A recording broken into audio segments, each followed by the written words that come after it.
So basically, from for the last two lectures, we have been studying about what are ad hoc networks, and we have seen that ad hoc networks are temporary networks that are created as per the situation. They do not use any infrastructure except the mobile device itself, and the mobile or the ad hoc device, the most of the times we refer to it as a mobile because in our terms we use mobiles, but in ad hoc networks the mobile itself may not be the only device. There could be sensors, there could be other devices that could be forming a ad hoc network. Okay, so whenever you use mobiles and form your ad hoc networks, they are known as MANETs. So we saw different aspects of MANETs, like what are MANETs, what are the characteristics of MANETs, what are the main applications of MANETs, what are some of the design issues. Okay, and then we started with routing. So then we saw that whenever we are doing routing in MANETs, then it's a bit more difficult compared to your traditional networks, because in MANETs the devices that form some kind of a network, the topology of the network keeps on changing. Okay, it's very dynamic. New devices get added and deleted very quickly. Okay, then this kind of ad hoc networks mostly run on battery. They are powered up using battery. So if the battery gets discharged, then the devices are disconnected from the network. So these are the two main difficulties in routing with respect to MANETs. So like all your routing algorithms in whatever the kind of networks that we use, we always try to find the best path from the source to the destination. Okay, the best path most of the times is the shortest path. Okay, so what we find is the traditional routing algorithms are not suitable for ad hoc networks, because traditional routing algorithms are based on static topologies. That is, the topologies do not change that much. Okay, the systems remain fixed, and they have fixed IP addresses, and they have been designed to work that way. Okay, so they don't work that good for your ad hoc networks. So we need to see how the other kind of algorithms will work. Okay, so some new algorithms have been devised for MANETs. So before we study those new algorithms, we need to study this traditional. There are two main classes of algorithms for routing in traditional networks. Okay, so the first one is the link state algorithms. Okay, there is a lot of algorithms that follow the link state protocol, and the other kind of algorithms that were designed were the distance vector protocol algorithms. So there were some that is to follow that. So we just look at the basic concepts of both these protocols of routing in the traditional wired networks, and then in tomorrow's lecture we'll start with the routing in MANETs. Okay, so let's just go to this. So basically we are just going to study these two popular algorithms of two popular classes of protocols of routing algorithms, link state and distance vector. Okay, now like I told you, both are computing the shortest path from the source to the destination. So they compute the shortest path, the shortest route to be taken for a packet to be delivered from the source to the destination. So the shortest path is calculated using some metrics like cost. Okay, the cost involved in forwarding, or the distance involved. Okay, and the number of hops in the route.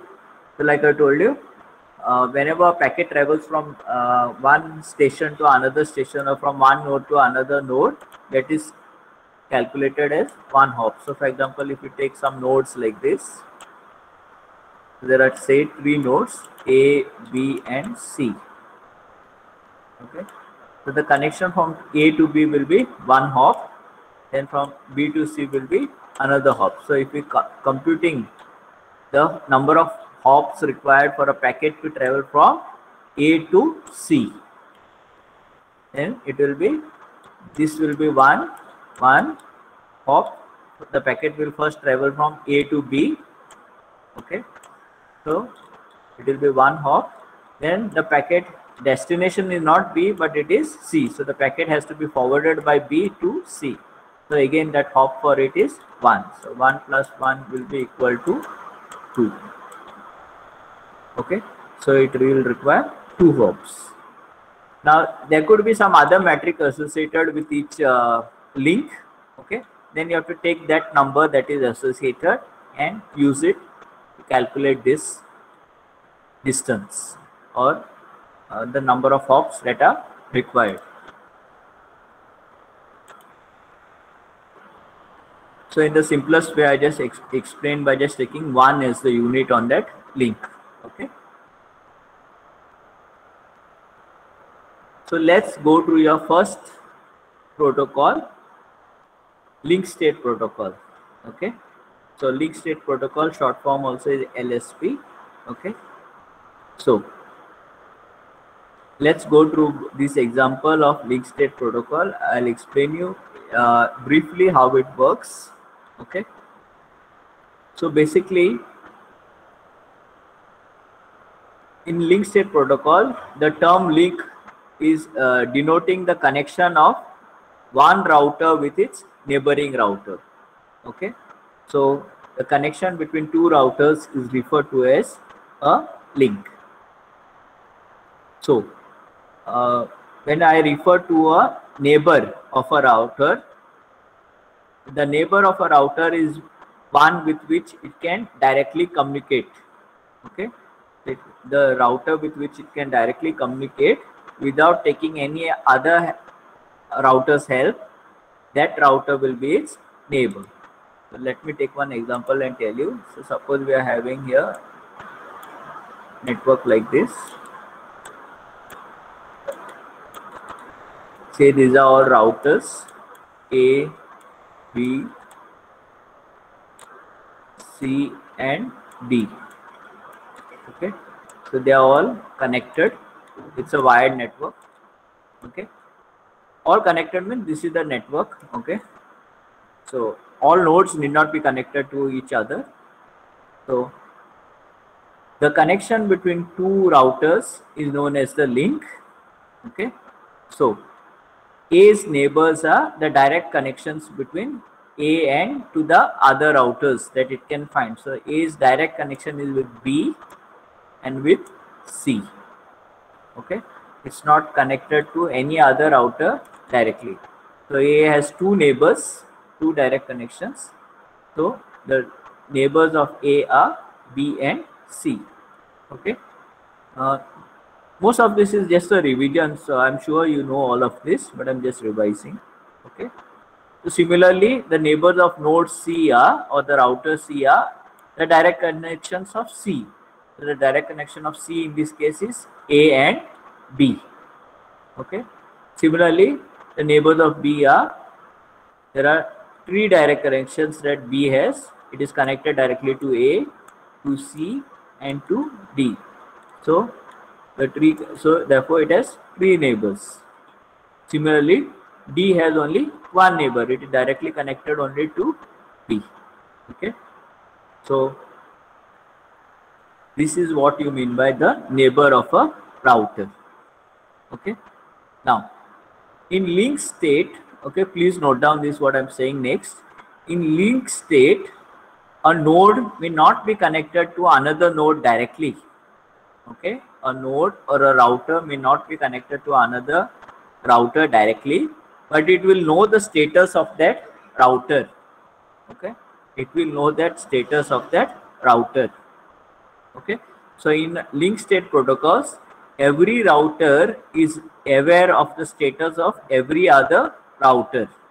Okay, so even though they may be not be directly connected, every router is aware of the status of every other router present in the network. Okay, again I'm emphasizing, even if they are not directly connected. So A, although it's not directly connected to D, will be aware of whether this router D is up and running.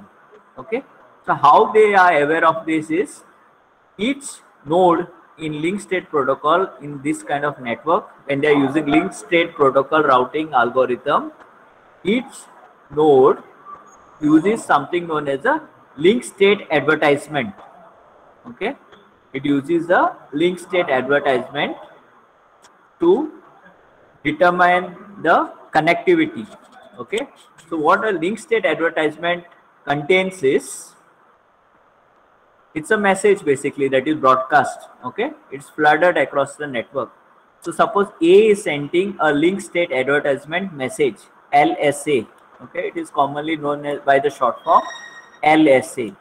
So basically what a LSA will contain, it will contain the identity of the originating router, the router that is sending the LSA.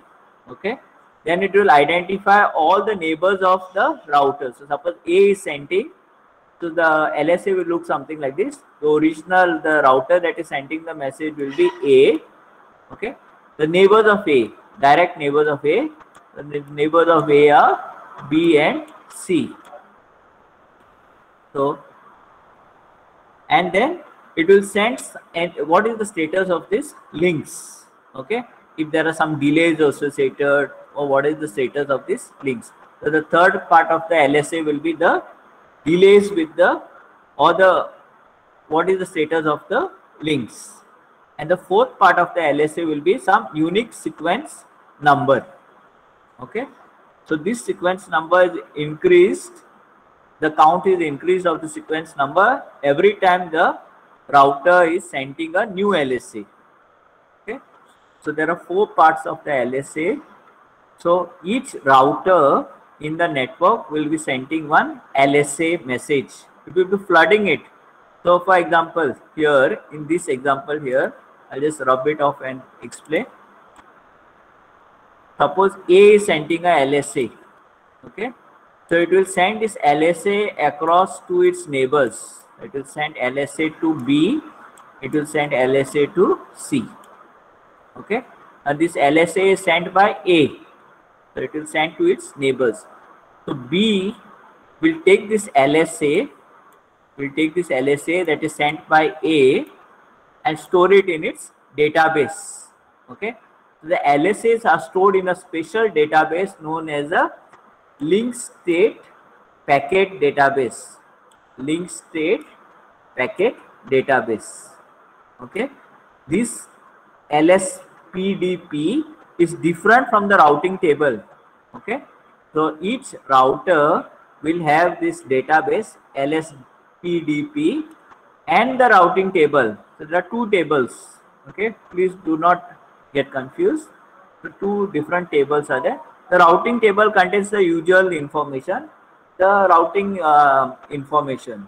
Okay, which is the next router on the route, and which is the how much it costs to send the packet on that route. Okay, so that is what the routing table contains, and your link state packet database will store the LSAs. So like this, now A sends its LSA to B and C initially. Okay, B takes this. Now this I'll just write here A for you to understand that this is the LSA of A. Similarly, this is also the LSA of A. So B will take this LSA of A, store it in its database. Okay, that is the link state packet database, and it will forward this LSA of A to its neighbors. So similarly, B will send this to its neighbors. So this LSA of A will be forwarded across to all its neighbors. So that's how the LSA that has been sent by A will be reaching across to all the nodes in the network. So similarly, there may be more nodes in the network. So each node will take it, store it in its database, and forward that across. Okay, so the LSAs are basically flooded. You just flood, you broadcast it to everyone. Okay, you just send it across, and these LSAs are keep getting transmitted across to the entire network. Like that, each node sends its own LSA. Okay, so similarly, B will be sending its LSA. Okay, so B will send that LSA containing that it is the originating station or originating router.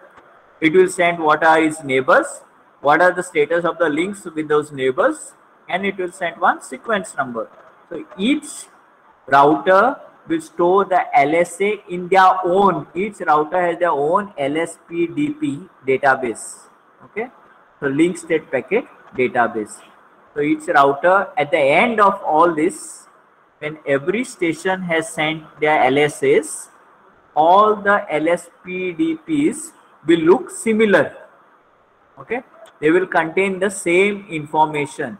So each router's LSPDP database will look the same.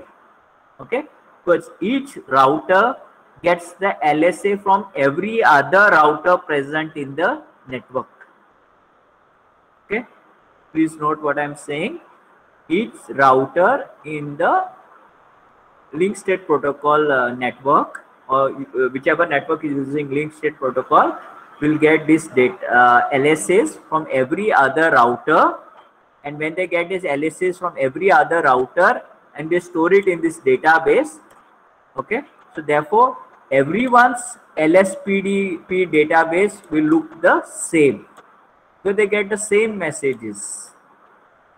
Okay, so these all databases will look identical. Clear? I hope it's clear till now.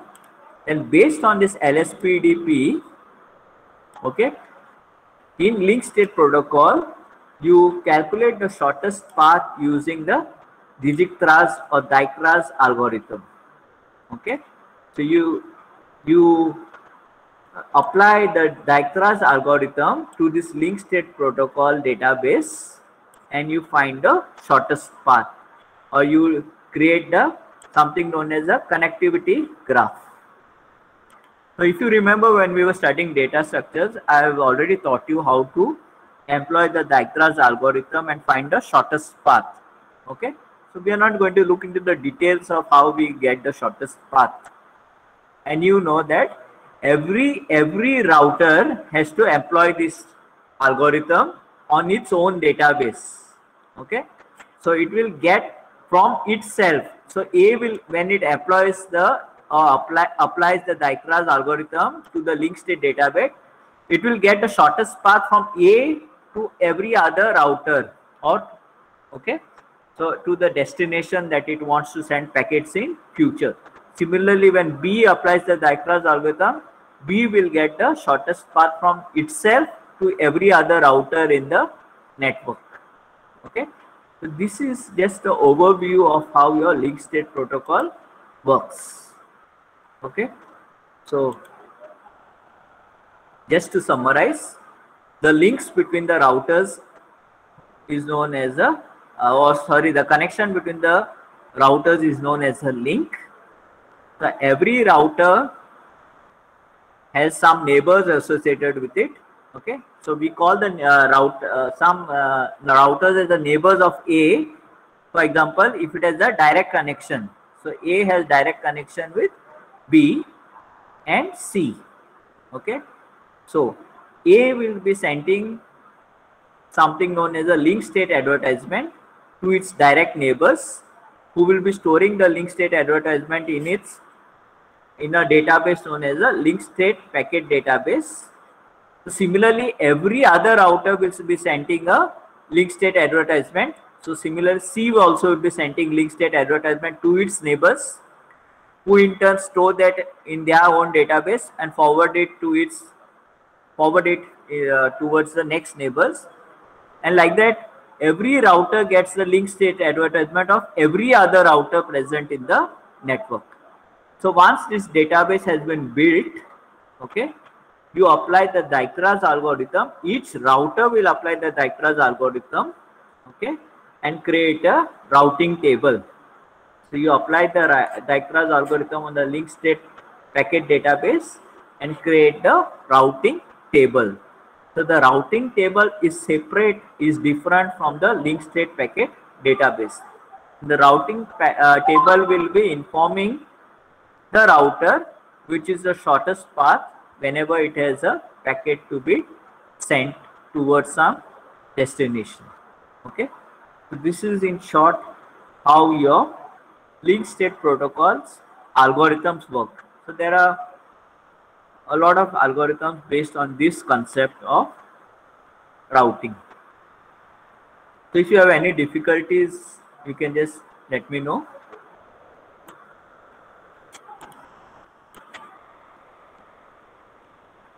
So anyone has any doubts about how these link state protocols work?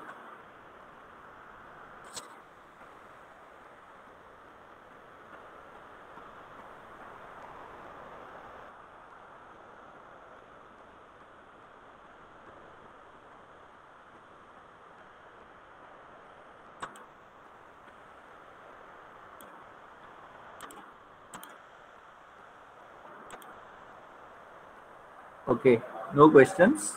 Then let me proceed. So the second popular type of algorithms is the distance vector protocol. Okay.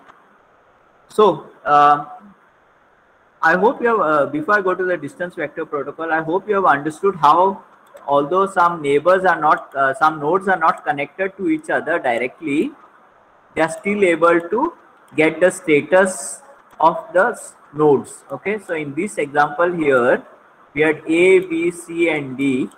Okay, in link state protocol, and the connection was somewhat like this. Okay, so A is not connected to D. Okay, as we can see here in the diagram, A is not connected to D, but A knows about the status of D. How? Because of the link state protocol, the link state advertisement message. So for example, D would send a link state advertisement about itself and its neighbors to B. Okay, so this was the link state advertisement about D, and it would send its information to its neighbor. So it has only one neighbor, it would send its information to B.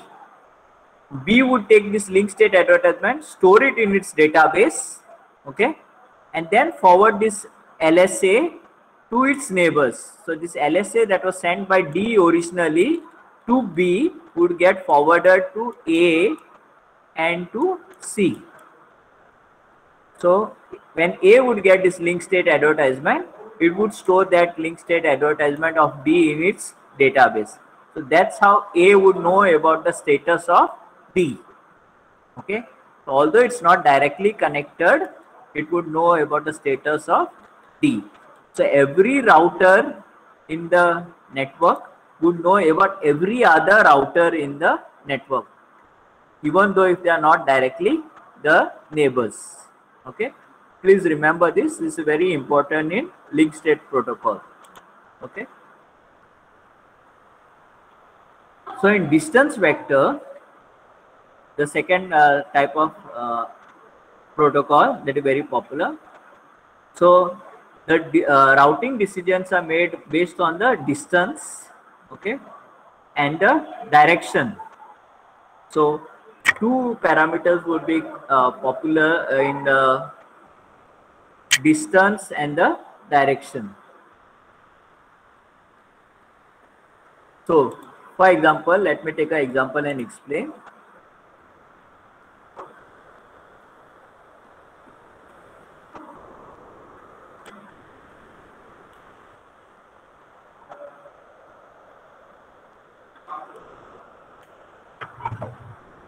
One second.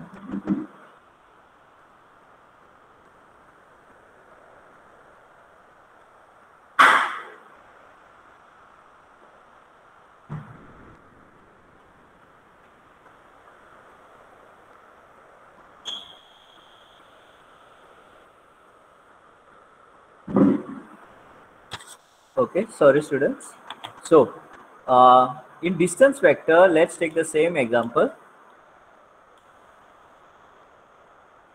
So suppose this was your network, okay, and A wanted to form a routing table.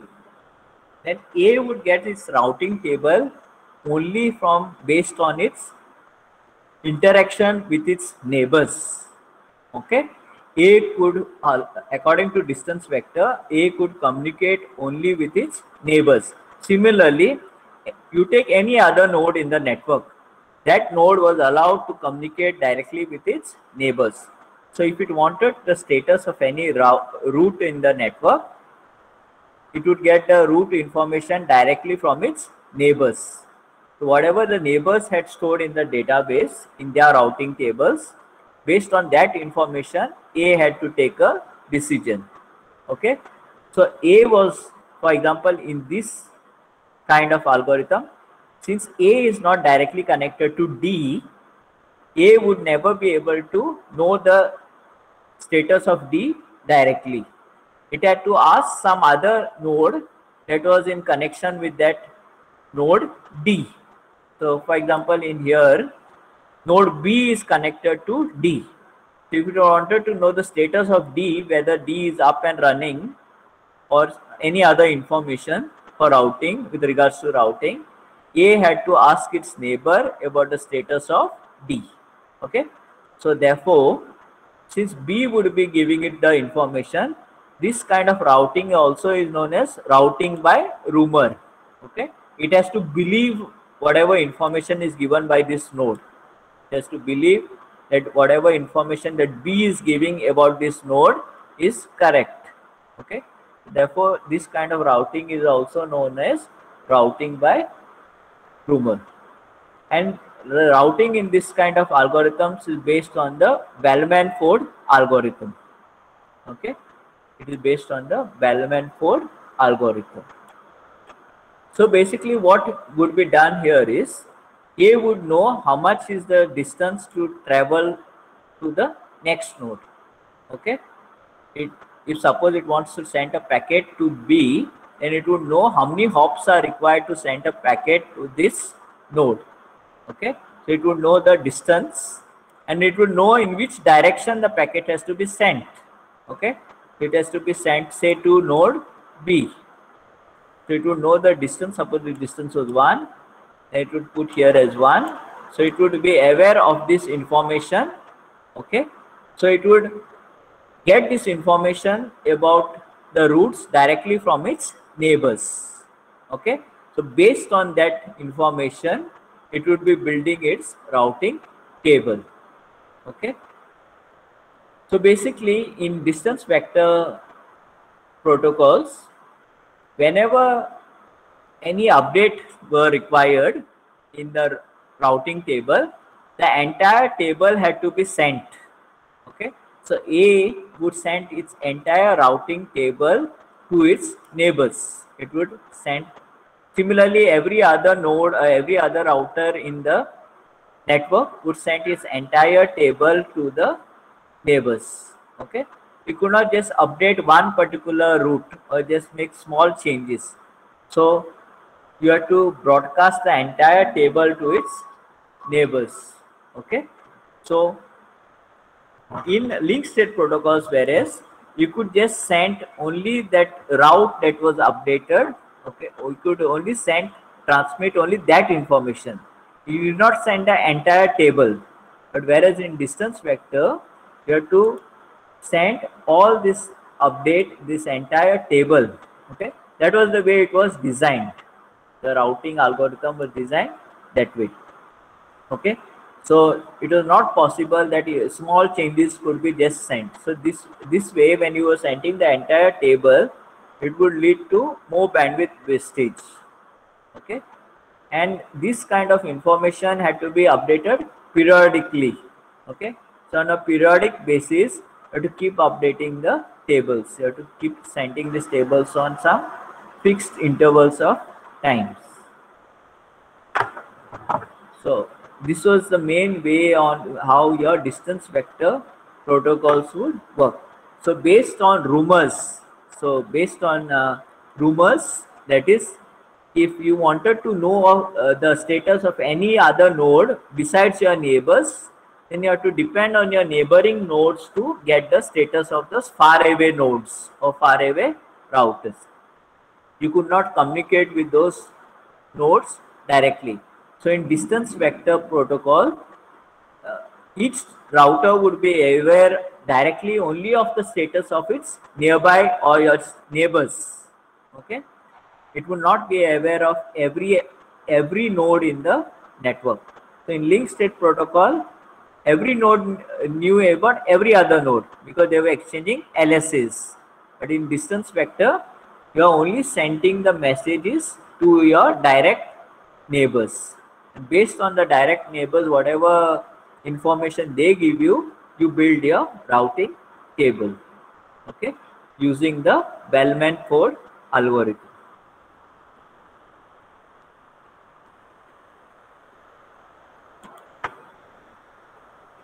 So any questions for me on this distance vector protocol?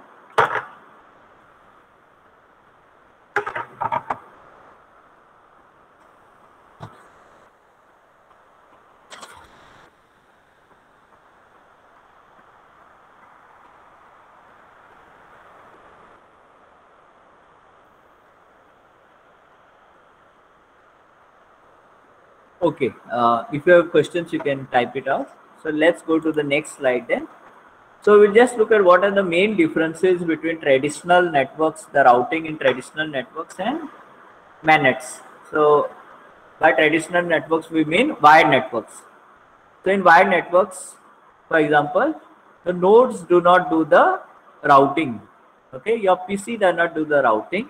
There is a special device known as a router. Okay, whereas in a MANET, every device has to act as a router also. Okay, then in wired networks, the topology is more or less static. Okay, it hardly changes unless that device stops working. But in the MANET, the devices keep moving around, so that topology is more dynamic. Then in traditional networks, it's easier to update the routing tables. Okay, therefore the routing is easier. Okay, so routing takes updates are less, infrequent routing updates. Okay, so once you build a routing table, since the topology does not change much, the systems are fixed. The updates to the routing tables are less. So in MANETs, the routing table needs to be updated frequently. Okay, because the mobiles keep moving, the routes, topology keeps changing. Then in traditional wired networks, routing is easy because there are IP addresses that are assigned, fixed IP addresses. So based on that, you can easily send the packets from the source to the destination. Whereas in MANETs, also there are IP addresses, but since the mobiles keep moving from one network to another, you need more complex schemes to do the routing. Okay. Then there are mainly three types of communications. Okay, this is just for you to understand. So because we are going to, I'll just introduce you to the routing algorithms then. Okay, so mainly there are three types. Unicast communication means one-to-one. Multicast means you're sending one to many, but not to all. Okay, so that's the difference between broadcast and multicast. So suppose you are having a network like this. Okay, say a wireless network. Say these are the nodes. Suppose only A and B are communicating with each other. Okay, then it is one-to-one communication. So it is unicast. Okay, multicast means suppose A is the sender. A will be sending to many, but it will not be sending to all. So A may be sending the data to B and C, but it will not be sending to other devices in the, suppose there are more devices in the network, it won't be sending to all. So that is example of multicast. Broadcast means the sender is sending the message to everyone in the network. So it will be sent to everyone. So A's message will be sent to B, C, D and E. Okay. So in simple terms, this is just for you to understand for a unicast, multicast and broadcast. So why we just revise that? Because we are going to study some kind of routing protocols now under MANETs which are unicasts. Okay. The unicast, remember, is one-to-one. Okay. So there are three types of routing protocols which are unicast, okay, and which you employed for MANETs. The first type of protocols is known as proactive protocols, okay, proactive or table driven protocols. The second type is reactive or on demand protocols. The third type is hybrid. So they are combination of proactive and reactive. Okay. So these are mainly the three types of protocols used for MANETs. So let's just go through this. What are proactive, reactive, and hybrid? So proactive means these are table driven protocols, like I told you. Okay. So each node has a routing table. Okay, each node has a routing table, and the routing table contains all updated information about all routes that are present to all the other nodes that are present in the network. Okay, so any small changes in the routing or in the routes, then you need to make changes to the tables. Okay, so when you make changes to the table, this entire table needs to be sent then as a to all the other nodes in the network, so that they can update their own tables. Okay, so any changes means you need to send the entire table to your neighbors, so that the changes in the routing can be made. So one example of such proactive routing protocol that we are going to study in future is destination sequence distance vector routing protocol, DSDV. Okay, so in such protocol, each node will know the complete topology of the network. Okay, then the routing tables need to be updated periodically. Okay, so since they need to be updated periodically, lots of control messages are sent for updating the routes. So since you are sending lots of such messages, the bandwidth gets affected. Okay, but if your mobiles keep on moving, if the topology is very dynamic, then such kind of a routing algorithm is not the best choice.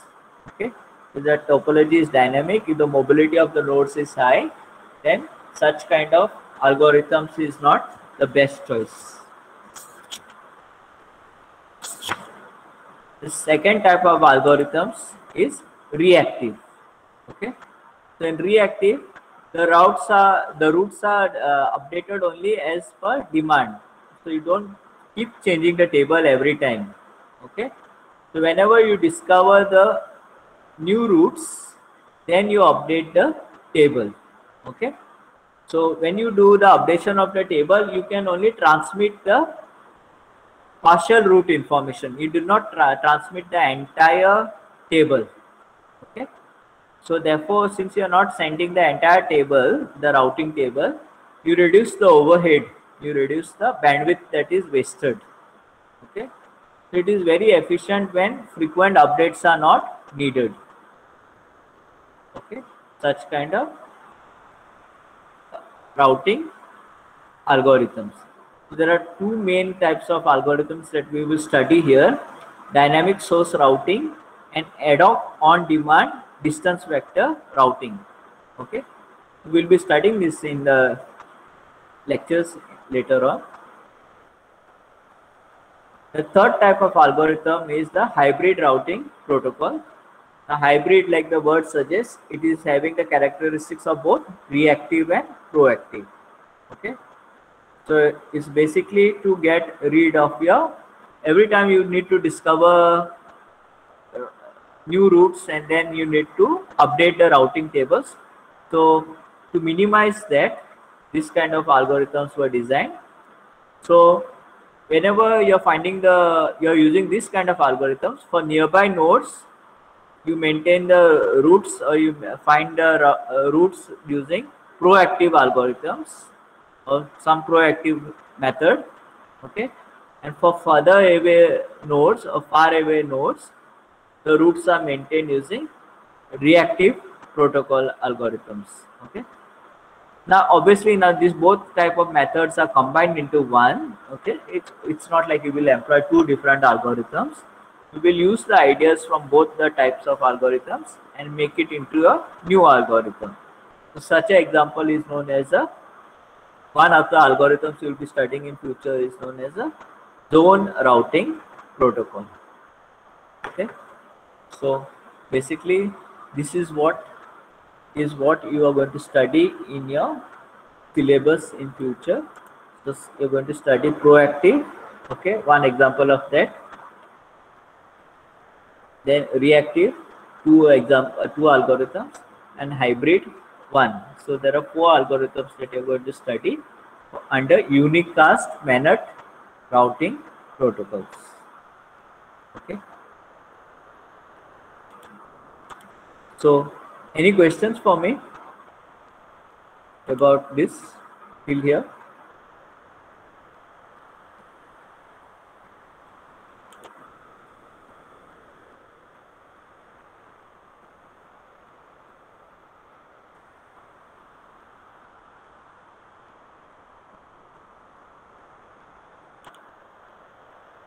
Any questions, students?